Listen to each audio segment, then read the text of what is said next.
Sri Hamabar o mas kilala bilang si Raja Humabon, ang hari ng Cebu. Sa pamumuno ni Raja Humabon, ang pantalan sa Sugbo na kilala noon bilang Sinibuayng Hingpit ay naging sentro ng kalakalan ng iba't ibang dayuhan. Lahat ng mga ngalakal ay nagbabayad ng tributo sa Raja ng Cebu. Sa panahon ni Raja Humabon, nang dumating si Lapu-Lapu sa Cebu na mula sa Borneo at humingi ng isang lugar na matitirhan kay Humabon, binigay ni Humabon ang rehiyon ng Mandawili o Mandawi sa panahon ngayon at kasama na ang isla ng Upong kung saan mas kilala ngayon bilang Mactan sa paniniwalang mapayabong at maalagaan ang mga lugar na ito. Hindi nabigo si Humabon dahil sa pamumuno at impluensya ni Lapu-Lapu. Tumaas ang produkto sa agrikultura ng Mandawili at Upong na nagpayaman sa komersyal ng kalakalan sa Sugbo. Ngunit nagkaroon ng tensyon si Raja Humabon at Dato Lapu-Lapu. Nang si Lapu-Lapu ay namimirata, nagsimula itong mga atake ng mga barko sa lugar na dumadaan sa isla ng Upong. Kaya dito kinuha ang pangalan ng Mactan na mangatang o nag-aabang sa Tagalog. 1521, sa pagdating ni Ferdinand Magellan, isang Portuguese na may dalang mensahe mula sa Panginoon at hari ng Espanya.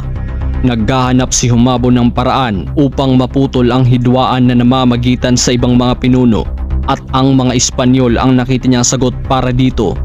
Nagregalo ng rebultong Hesus si Magellan sa asawa ni Humabon na si Hara Humamay, ang reyna ng Cebu.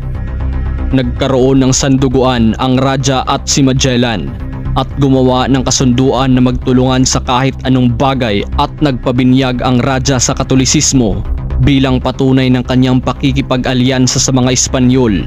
Sa pagbinyag ni Raja Humabon, pinangalanan siyang Carlos at Juana naman ang pinangalan sa kanyang asawa. Agad ipinag-utos ni Carlos sa ibang mga pinuno sa Sugbo na sundan ang kanyang ginawa. Sumang-ayon ang lahat maliban kay Dato Lapu-Lapu. April 27, 1521, ang digmaan sa Mactan.